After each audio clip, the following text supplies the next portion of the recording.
Assalamualaikum warahmatullahi wabarakatuh. Perkenalkan, kami dari kelompok IMK Jaya.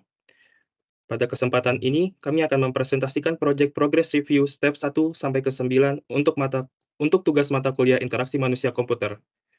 Next.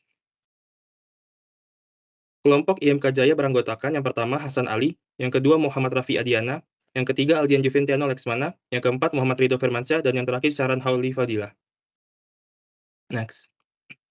Step 1, memahami pengguna. Next. Terdapat user persona yang kami dapatkan dari hasil questionnaire. Next. Step 2, memahami fungsi bisnis. Next.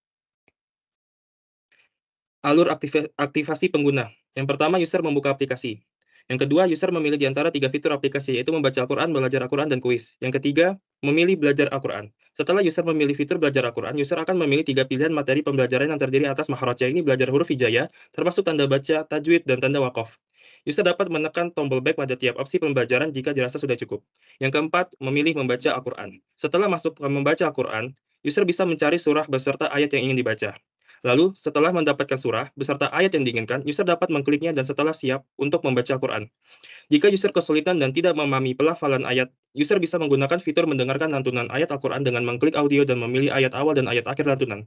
Setelah selesai membaca, user dapat menandakan halaman atau ayat terakhir yang dibaca dengan mengklik 2 kali ayat tersebut yang akan disimpan dalam bookmark.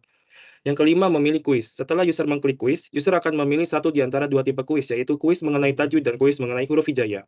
User mengerjakan 10 soal berdasarkan tipe kuis yang dipilih. Lalu, setelah selesai mengerjakan, user akan mensubmit dan akan diberikan nilai kuis. Next. Selanjutnya, requirement system. Yang pertama, belajar Al-Quran. Deskripsinya, user dapat mengklik belajar Al-Quran, namun harus menyelesaikan pembelajaran baru bisa masuk membaca Al-Quran. Lalu, inputnya, user diberi pilihan berupa lanjutkan dan batalkan, yang mana artinya jika dilanjutkan, user harus menyelesaikan dan batalkan untuk bisa langsung masuk ke membaca Al-Quran. Adapun outputnya, user menyelesaikan pembelajaran dan kembali ke home. Yang kedua, membaca Al-Quran. Deskripsinya, user dapat membaca Al-Quran dengan mudah dan juga bebas memilih surah yang diinginkan. Input, user dapat memilih surah yang dicari dengan tanda baca yang lengkap dan fitur yang disediakan. Outputnya, user dapat membaca surah yang diinginkan. Yang ketiga, dengarkan lantunan ayat Al-Quran. Deskripsi, user dapat mendengarkan lantunan ayat-ayat Al-Quran yang diinginkan. Input, user memilih ayat awal dan ayat akhir lantunan dari suatu surah. Outputnya, lantunan ayat-ayat Al-Quran diputar. Keempat, kuis. Deskripsinya, user dapat mengerjakan kuis sebagai bentuk pemahaman user di mana kuis akan dibagi menjadi 2, yaitu kuis mengenai tajwid dan kuis mengenai huruf hijaiyah. Inputnya, user mengerjakan 10 soal kuis. Output, user diberi nilai kuis. Next. Baik, selanjutnya akan dijelaskan oleh rekan saya, Hasan Ali. Sebelumnya terima kasih kepada Saudara Aldian. Lalu di step 3 ini adalah memahami prinsip desain UI. Boleh next. Di sini kita bisa lihat mental model yang merepresentasikan mental tentang bagaimana sesuatu bekerja atau bagaimana hubungan antara berbagai konsep ataupun objek. Next. Lalu di task analisis ini adalah task analisis dari aplikasi Pintar Al-Quran. Bisa lihat di sini ada belajar Al-Quran, membaca Al-Quran, dengarkan lantunan ayat Al-Quran, dan kuis. Jadi ini adalah cara kerja dari beberapa fitur yang disediakan di Pintar Quran. Selanjutnya, ada conceptual model dengan user, kuis, belajar Al-Quran maupun membaca Al-Quran dengan rekan lantunan ayat Al-Quran.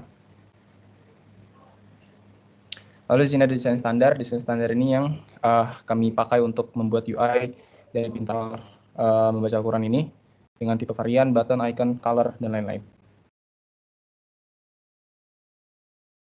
Lalu di step 4 ada membangun sistem menu dengan skema navigasi. Dari menu sistem, konteksnya ada home, Quran, belajar Al-Quran, pencarian, pengaturan, dan kuis. Dan dari icon, kami menggunakan dari extension icon di Figma dengan gambar berikut. Selanjutnya, lalu di sini ada skema navigasi.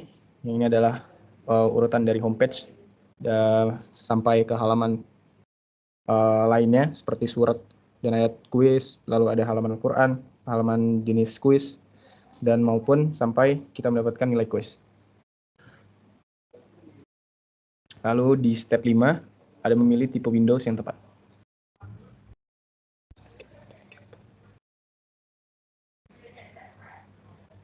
Di step 5 kita bisa melihat tipe Windows yang dari awal kita buka aplikasi hingga kita memasuki fitur-fitur yang ada di aplikasi.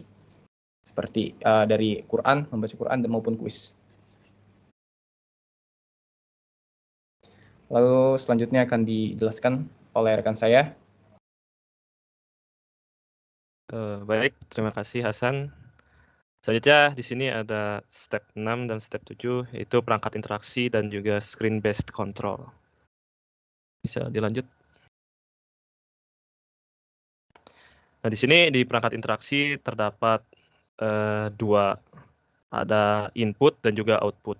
Dan di input itu user bisa melakukan interaksi dengan layar sentuh atau touchscreen yang di mana dia bisa menggunakan aplikasi tersebut dalam perangkat seperti smartphone atau tablet yang bisa mengakses berbagai fitur aplikasi. Dan di sini ada outputnya. Yang pertama itu ada tampilan layar. Jadi di tampilan layar itu user bisa mendapatkan informasi dan juga visualisasi tentang Al-Quran yang ditampilkan pada layar perangkat.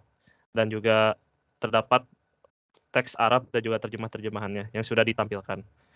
Dan yang kedua itu ada speaker. Di speaker ini, aplikasi ini dapat mengeluarkan suara yang dimana ketika user ingin mendengarkan satu surat atau 1-3 ayat yang ingin didengarkan, user bisa memencet satu icon tombol yang dimana akan mengeluarkan lantunan suara ayat suci Al-Quran yang dibacakan oleh Qori yang sudah di dalam aplikasi. Oke, next. Nah, di sini ada mockup, yaitu ada visualisasi tentang aplikasi Pintar Quran dalam device Android dan juga iPhone.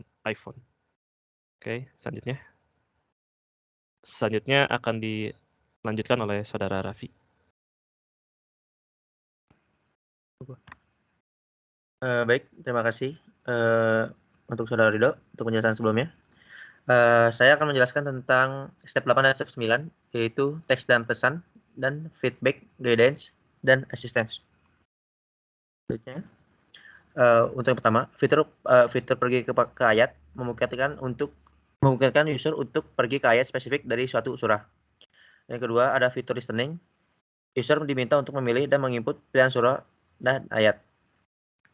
Dan ketiga, pencarian ayat. Setelah memilih surah, user dapat mencari ayat dengan mengklik tombol pencarian.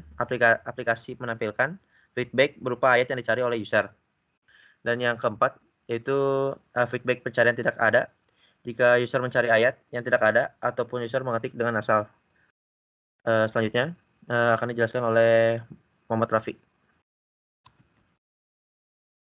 Baik, terima kasih. Selanjutnya saya akan menjelaskan mengenai paper prototyping dan storyboard. Next. Untuk paper prototyping dapat dilihat bahwa di sini kami membuat ulang desain UI-nya dalam bentuk tulis tangan di kertas. Di sini ada halaman home, halaman baca Quran, dan lain-lainnya. Next. Lalu di sini juga ada lagi untuk halaman home, belajar Quran, huruf hijaiyah, dan tanda wakaf. Next. Lalu untuk storyboard sendiri, kami ada 3 fitur utama. Untuk yang pertama itu ada membaca Quran. Untuk membaca Quran itu tahapannya pertama dari halaman home. Setelah itu user mengklik Quran dan selanjutnya akan dilanjutkan ke halaman memilih surat dan juga juz. Di sini ada 2 pilihan, user dapat mencarinya dengan surat atau dengan juz. Lalu dilanjutkan dengan halaman Quran. Di sini ada tampilan Qurannya. Lalu di sini selanjutnya itu ada optional, itu ada fitur listening. Kita dapat mendengarkan lantunan ayat Al-Quran dari Qori yang adanya. Lalu selanjutnya setelah user selesai membaca, user dapat menyimpan ayat terakhir yang dibaca dengan fitur bookmark. Next. Yang kedua itu ada quiz. Tahapannya pertama dari halaman home, habis itu user mengklik quiz, dilanjutkan ke halaman pilih quiz. Di sini ada 2 jenis, quiz tajuk dan quiz hidayah. Lalu lanjut ke start quiz dan lanjut ke soalnya. Di sini ada 10 soal. Di sini user memilih antara 4 opsi jawaban. Setelah sampai 10 soal, user mengklik tombol selesai dan akan ditampilkan hasilnya. Next. Yang ketiga itu ada belajar Quran. Di sini tahapannya pertama dari halaman home. Habis itu kedua ke pilihan menu pembelajarannya ada 3. Yang pertama huruf hijaiyah, kedua tajwid, dan ketiga tanda wakaf. Untuk huruf hijaiyah seperti ini, yang sebelah kanan, untuk tanda wakaf sebelah atas, dan untuk tajwid sebelah yang paling bawah. Mungkin sekian presentasi project review dari kelompok kami dari step 1 sampai step 9. Mohon maaf bila ada kekurangan. Wassalamualaikum warahmatullahi wabarakatuh.